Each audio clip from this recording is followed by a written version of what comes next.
tarde, pessoal. Estamos aqui no Conacred. Vou apresentar aqui as nossas colegas que vão integrar esse podcast. Rápido bate-papo aqui, muito informal. Primeiro a Mariane, né, que é a Mariane Fernandes, que ela integra o jurídico de uma grande multinacional, que vai falar um pouco da experiência dela. A Juliana Silva Bento, que integra a nossa área de agronegócio. E eu sou o José Afonso, sócio da área de agronegócio do VBSO. Primeiro, Mari, queria ouvir um pouco, né? Você que está há alguns anos já nessa frente de insolvência, muitos, né?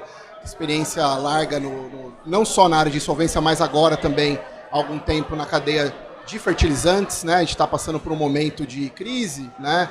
Com RJ seguidas, de revendas, produtores. Queria ver um pouco a sua experiência dentro, né, de uma grande companhia, com essa visão internacional, inclusive, né? Como que isso é administrado e olhado dentro da sua realidade. Primeiramente, boa tarde a todos. Espero que todos estejam aproveitando o evento, que está muito legal, tá muita coisa interessante, muita novidade aqui para o ramo. Bom, eu atuo na área de insolvência propriamente há mais de 10 anos, quase 12 anos, né?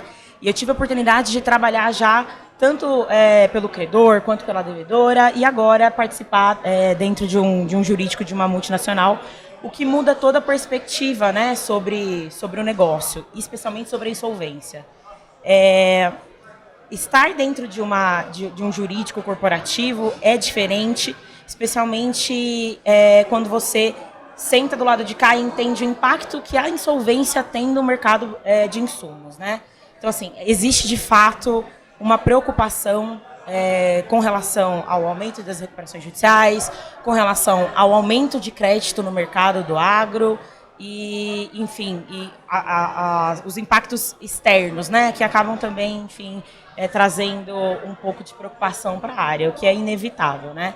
Eu acho que eu tenho um prisma, né, com relação à relação do produtor com as empresas, que é uma relação que precisa ser uma relação de confiança, de parceria, porque no Brasil a gente sabe que o produtor ele precisa de um certo financiamento, ele precisa desse input da empresa para que ele possa, enfim, plantar e colher e utilizar os seus insumos com um pagamento um pouco mais alongado, que é uma prática do mercado, é uma cultura do Brasil. Mas, em contrapartida, a gente precisa que tenha essa parceria, né? De, olha, não sei como é que está a minha colheita esse ano, não sei como é que está a safra, não está muito bem, existe um impacto climático na soja, enfim. Eu acho que a preocupação é nesse sentido. Legal, obrigado por esse primeiro comentário. Aproveitando, Juliana, Ju, esse momento, né, que no escritório a gente tem enfrentado também uma sequência de casos, né, de recuperação judicial e discutido, né, desde a alteração da lei, né, que querendo ou não, recente, poucos anos, aí uma jurisprudência em formação, com alguns solavancos, né, acho que legal para complementar esse comentário da Mariane, você dá um panorama aí do que tem sido mais complicado nesses pedidos recentes de recuperação, que é um dos temas, né, que a gente vai discutir até no evento aqui no Conacred amanhã, né, falar um pouco de requisitos e tal, e dessas dificuldades. Boa tarde a todos do Conacred, obrigada pela introdução, José. Bom, eu integro, né, o time de agronegócio do VBSO desde 2020 e acho que a entrada no time coincidiu justamente com a reforma da Lei de Recuperação Judicial e Falência, né? E nesses 4 anos a gente pôde acompanhar justamente a evolução, né, de como a reforma vem sendo aplicada e também acompanhar a evolução do mercado, né? Acompanhar de início, né, não haviam tantos casos de recuperação judicial do produtor rural. Com a reforma da lei que veio regulamentar a possibilidade de acesso do produtor ao sistema de insolvência, a gente pôde perceber um aumento do número de casos, né, principalmente de 2022 para 2023 e de 2023 para 2024. E apesar, né, de em determinados cenários a gente observar um cenário de crise, a gente também observa justamente o que a Mari trouxe, né, que é a importância do financiamento privado para a atividade do produtor rural, isso e acho que em todas as cadeias, né, do setor, seja pelo financiamento das instituições privadas, seja pelo financiamento do setor de insumos, né, e a importância como a importância na aplicação que a reforma trouxe, né, a aplicação dessas mudanças, como ela vem sendo feita pelos tribunais, né? Pelo menos a gente do lado jurídico, né, a gente sempre observa com muita cautela como os tribunais vêm se posicionando, como os administradores judiciais vêm atuando junto, né, ao Poder Judiciário. E acho que a proposta do evento, né, é importante a gente discutir esse assunto justamente para colocar em enfoque, né, determinadas pautas que precisam ser discutidas, né, como o produtor rural acessa o sistema de insolvência, como o tribunal vem observando o sistema de garantias que é construído através da construção do crédito. É importante a gente analisar e colocar em enfoque como o Poder Judicial e a sociedade, né, os diversos atores, né, nas cadeias do agronegócio vêm se posicionando sobre esse tema. Acho que, Mário, você pode até contribuir na sua experiência, como você tem enxergado isso. Se eu pudesse falar uma palavra que justifica toda essa cadeia de que está acontecendo, é insegurança jurídica. Eu acho que é a maior preocupação hoje. Então, você imagina o seguinte, a gente tem a empresa multinacional, onde o maior investidor da empresa, ele não é brasileiro. E lá fora nós temos legislações completamente diferentes da legislação brasileira, até em termos de insolvência, em que pese a gente ter um impacto, né, da lei de fora na lei brasileira. Sim, né? É outro regime, né? É outro regime. Mas sistema diferente. E aí fica a incógnita de como o mercado externo vê o judiciário brasileiro frente a essas tomadas de decisões. Então, assim, a gente tem uma cadeia de insumos, empresas do ramo de insumos agrícolas, ou seja de fertilizantes, seja de defensivos, incentivando o produtor, financiando o produtor para que ele possa comprar a prazo, para que ele possa ter um fôlego, vinculando eventuais garantias que, na teoria, deveriam ser garantias que trouxessem mais segurança jurídica para essa venda. E aí você tem, em contrapartida, enfim, diversos fatores aqui que fazem com que o produtor não consiga fechar a conta no final de tudo, e ele, enfim, decide pela recuperação judicial. E aí vem insegurança jurídica. A gente tem uma garantia que deveria deixar a gente mais tranquilo, a gente tem uma parceria que deveria fazer com que esse produtor rural viesse até a empresa para dizer, olha, não está bom, a situação não está legal, como a gente pode conversar nesse sentido? Que é algo que acontece muito raramente, que eu acho Buscar uma alternativa de reestruturação antes de tomar a medida mais gravosa, né? Exatamente. Então, assim, será que o produtor rural, será que de forma geral, estamos buscando alternativa? E aqui eu coloco a lição de casa, eu acho que para todos, né? Para os escritórios, para as empresas, para os produtores rurais, de buscarem alternativas fora do judiciário para poder resolver essa situação, né? Porque o judiciário, eu entendo que a recuperação judicial ela é cara para todo mundo, no final das contas, né? Ela não é legal, digamos assim. E eu particularmente acredito que existam outras alternativas que sejam mais eficientes, mais baratas e mais rápidas. Perfeito. Acho que do comentário de vocês duas, né? A gente está no Congresso Nacional de Crédito do Agro, né? E a Mari falou de financiamento, a Juliana também falou dos impactos, né? E a gente hoje, né, como vocês bem colocaram, há esse cenário de um pouco de quebra aí das expectativas dos financiadores, né? Vetores do financiamento se deparando com um volume de RJs talvez acima do esperado, né? Não precificado essas quebras de expectativas com relação às garantias, com relação aos requisitos, né? Mas, ainda assim, o financiamento, por exemplo, está virando o ano 24, essa necessidade de financiamento do novo ciclo, né, do novo ciclo agrícola é fundamental, né? Então, é o que lá no escritório a gente comenta, o Renato Bonanella sempre comenta, né? Falou, poxa, a gente tem aqui uma necessidade de financiamento safra a safra de 1 trilhão, um plano safra com uma disponibilidade pequena versus essa necessidade de cada produtor, né? Então, vai cair no colo, né, dos vetores de financiamento, sejam os bancos, as trades, as indústrias, dar crédito novo, né? E aí como é que fica essa relação, Mari, com o cliente de vocês, por exemplo, que pediu recuperação judicial sem esse passo anterior, então tem uma possibilidade de mediar, reestruturar a dívida, standstill, recuperação extrajudicial, mas não. Ele foi para um caminho mais gravoso. Há a possibilidade dele obter uma linha nova? Não? Dificulta muito? Como que é essa relação? A partir do momento em que não há essa conversa prévia, eu acho que tudo fica mais difícil, né? Porque já existe um default, existe uma quebra da confiança, e como recuperar essa confiança? E eu não falo nem só de confiança, eu falo de dinheiro mesmo, né? Como, se a gente já tem aqui uma quebra do nosso caixa em razão do default trago pela recuperação judicial, como recuperar isso, entendeu? É uma ótima pergunta e é muito difícil, e eu acho que não tem uma resposta muito clara e objetiva. Eu acho que cada caso é um caso. Existem casos, sim, que, ainda que ele esteja em recuperação judicial, se houver uma transparência, parceria, recuperação da confiabilidade, eu acredito que sim, é possível, desde que tenha um modelo diferenciado, né, para a empresa. Porque a empresa, ela também... A empresa de insumos, ou de uma forma geral, ela não é um banco. Então assim, a atividade primária dela não é emprestar. Ela quer comercializar, né, exatamente. Então ela precisa desse caixa para que ela possa, de novo, comprar matéria-prima, exportar matéria-prima, produzir novamente fertilizante, o que é muito caro de ser feito, infelizmente, aqui no Brasil ainda. Então, assim... Demanda alta tecnologia, pesquisa, exato, né, investimentos.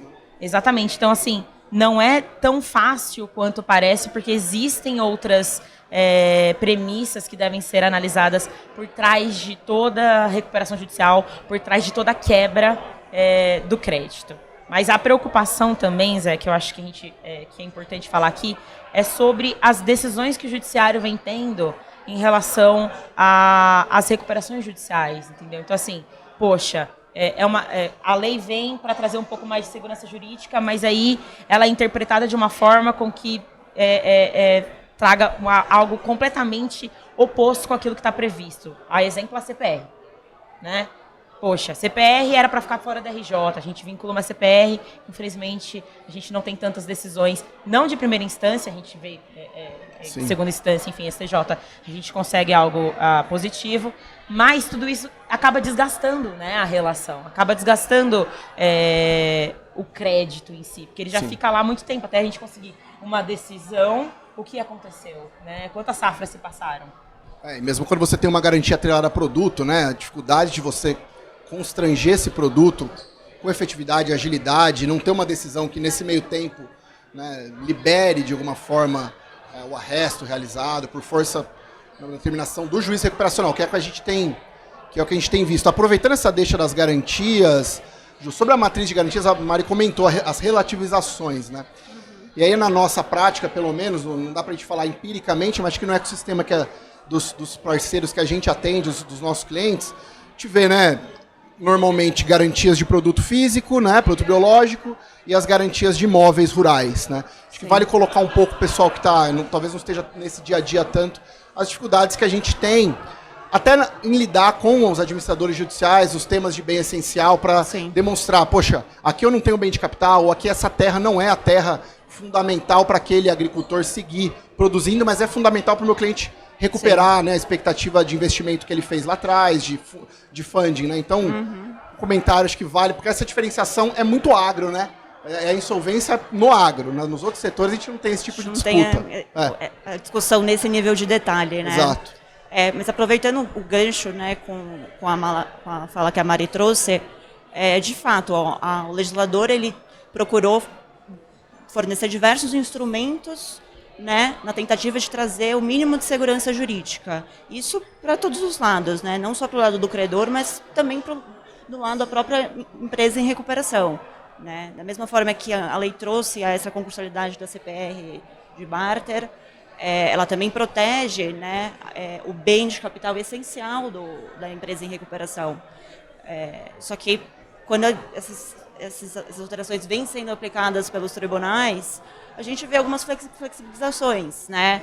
a manutenção da proteção sobre o bem de capital, mesmo após o encerramento do período de suspensão. Às vezes não existe, né, no curso do processo recuperacional, e aí, muitas vezes por falta de uma análise técnica, que às vezes poderia ser fornecida pelo administrador judicial sobre os bens que de fato são essenciais para a atividade do produtor rural. Muitas vezes a gente não tem esse olhar crítico e individualizado, né, de qual bem de capital realmente é essencial para a manutenção daquela atividade, né? Muitas vezes a gente acaba se deparando com uma análise que acaba sendo superficial, genérica,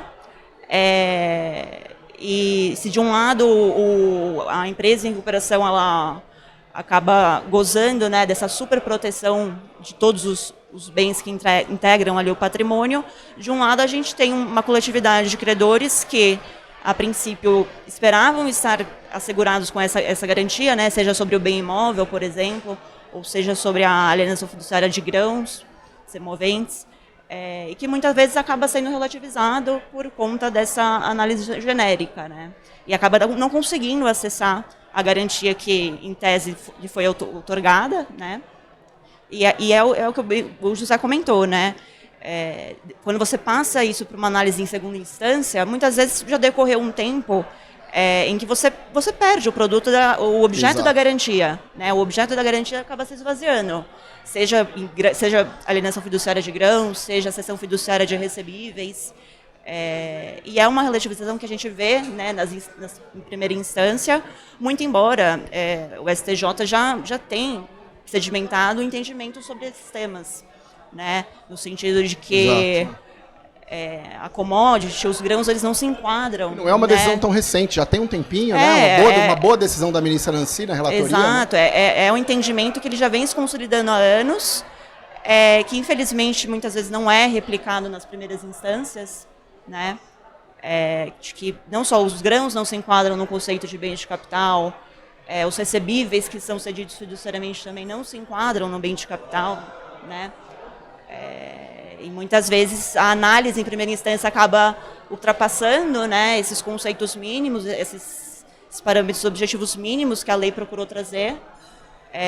Enfim, quando você chega numa discussão em segunda instância, o objeto da garantia já se perdeu, né?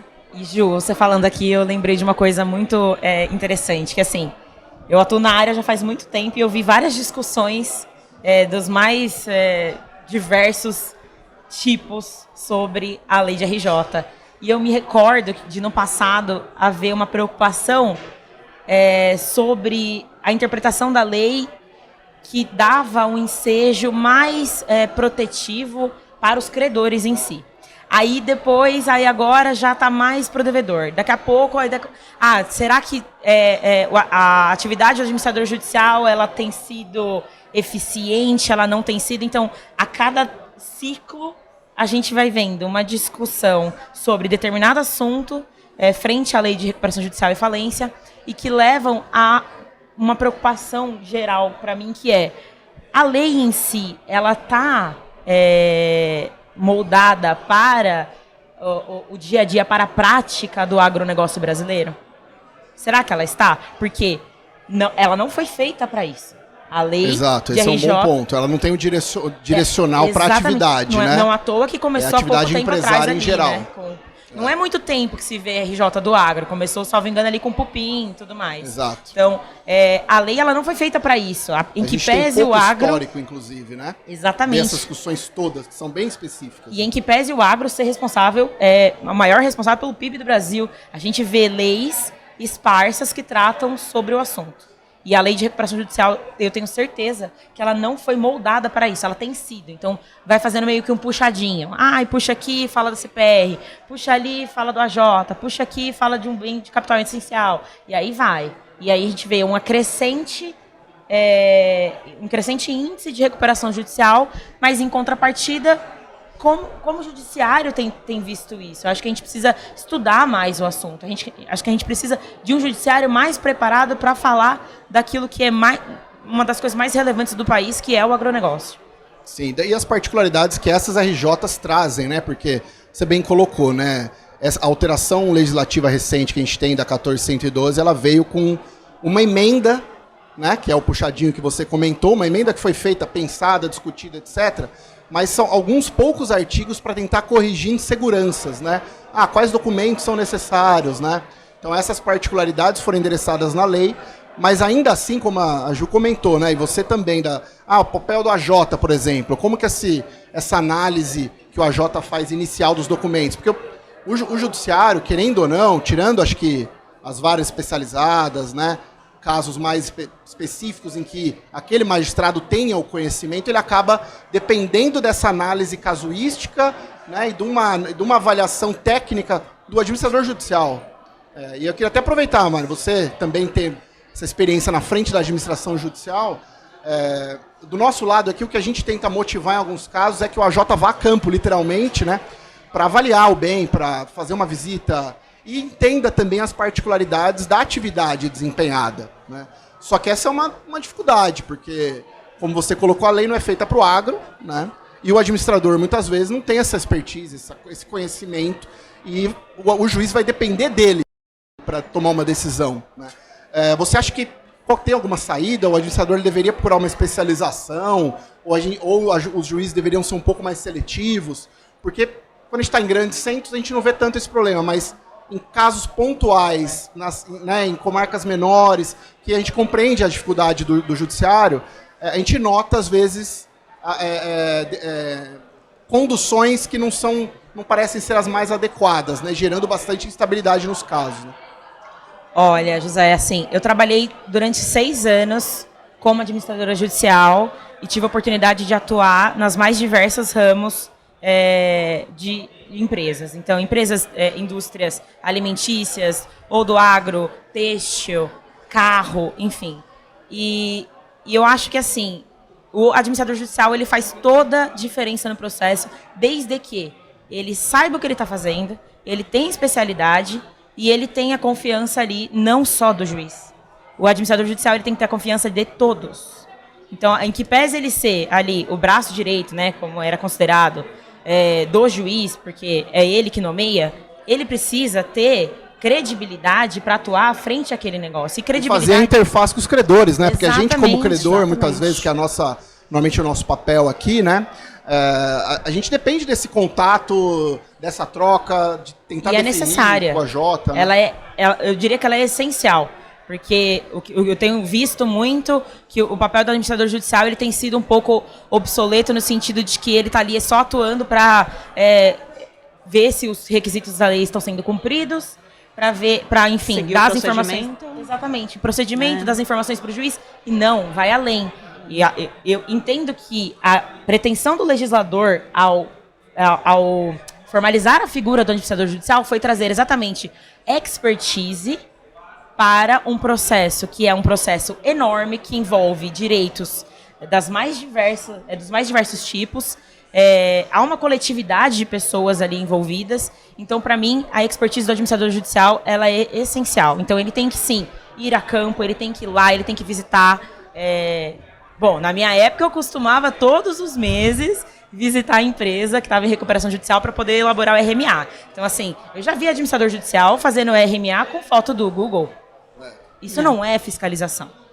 Porque no agro vai depender de uma estrutura, de um Tem que custo, né? acompanhar Porque ele a vai ter que se safra. locomover. Porque é exatamente específico. o administrador judicial que vai mostrar para os credores, para o juiz, para os interessados, de uma forma geral, se aquela recuperação judicial faz sentido ou não. Então, poxa, a recuperanda, de um lado, ela está dizendo que não está bem, que a safra foi impactada, que ela não tem bens. Aí o administrador judicial vai no período de safra e está vendo que ela colheu várias toneladas de café, comparado com a última safra, está melhor. Então, assim, o relatório mensal do administrador judicial, ele vem exatamente para nortear como está a atividade da recuperanda. Agora, fato é que a gente tem visto uma banalização dessa função. Eu entendo, a função, para mim, ela é essencial, mas ela precisa ser executada de uma forma assertiva e eficiente, que vai trazer totalmente um outro norte para a recuperação judicial,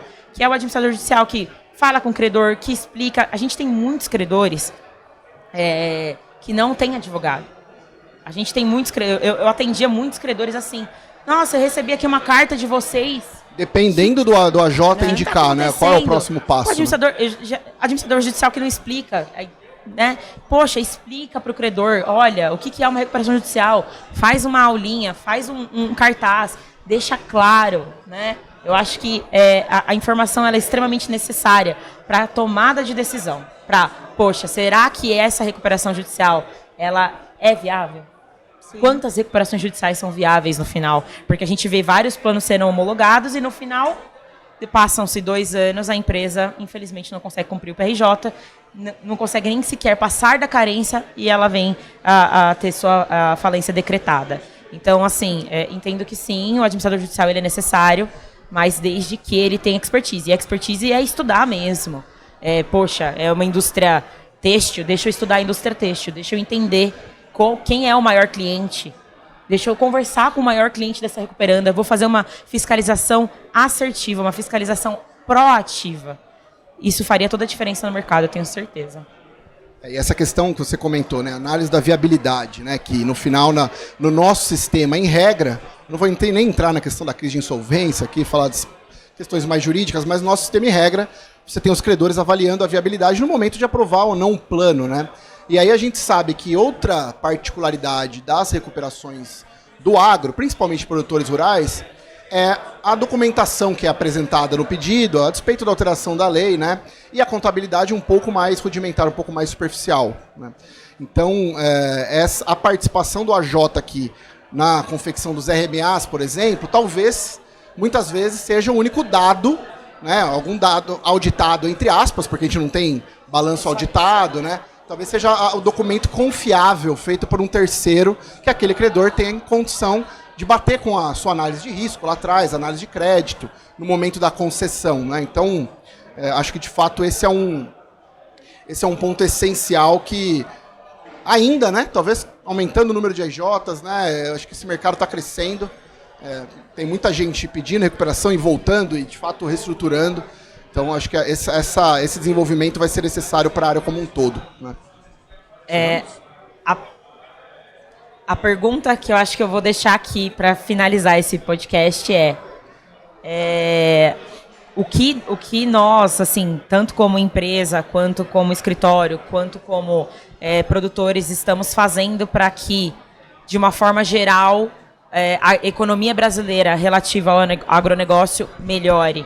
Então, eu acho que tem que estar todo mundo preparado para o que vier. E a gente está falando aqui não só de questões financeiras, a gente está falando de questões ambientais que impactam diretamente na produção, no agronegócio brasileiro. Na concessão de crédito, né? Porque cada vez mais as empresas estão olhando para essa questão ambiental, né? Regularidade ambiental. Então, acho que assim, quantas das empresas, quantos dos produtores rurais que estão em recuperação judicial hoje precisavam estar em recuperação judicial de fato? Porque não é uma simples dívida que daria esse ensejo, mas é o que vem acontecendo, né, Ju? Então, assim, eu acho que fica aqui a lição de casa para que a gente possa, de uma forma coletiva, pensar que existe um impacto que não é agora, mas é um impacto futuro que isso pode trazer. E acho que para a gente terminar de uma forma mais positiva aqui, né? Porque toda vez o Renato me fala, né? O Renato, que é o que a gente escuta muito também, né? Apesar de a gente ser jurídico aqui, que o agro é um case de sucesso, né? E é mesmo. Então a gente está no momento agora de um momento um pouco mais, né, complexo de crise, por diversas razões, né? Internas e externas. Mas isso vai passar e daqui a pouco a gente tem uma nova alta de commodity, vai ter mais lá na frente uma bolha estourando de novo e tal. Então acho que a gente aprender com essa experiência aqui, né? E melhorar para os próximos casos, a gente, né, ter recuperações mais bem estruturadas, não ter recuperações desnecessárias, né? Não afetar tanto a construção do crédito, acho que é uma lição de casa nossa. Ju, para encerrar. Acho que é bem o que vocês falaram. É importante o olhar crítico, né? Você vê tantas recuperações judiciais que provavelmente não precisavam nem ser ajuizadas se os produtores buscassem os meios de mediação, de conciliação com os credores, que os credores, a coletividade de credores está disponível para isso, está disposta a renegociar, né? sem causar esse efeito prejudicial no mercado de crédito, né? Aumentando mais o custo de crédito, aumentando mais a insegurança dos credores, a exigência de mais garantias, né? Onerando mais o patrimônio, talvez evitar esse efeito cascata que a gente muitas vezes observa, né? Um problema que é muito simples de resolver, tentar trazer mais segurança jurídica para o ambiente da insolvência. Acho que era isso, então. É isso, gente. Obrigado, Espero que vocês tenham Mari, gostado super desse parceira bate-papo. nossa. Obrigado pelo convite. Obrigado, Ju. Obrigada, pessoal. Até a Abraço, próxima. Um pessoal. abração.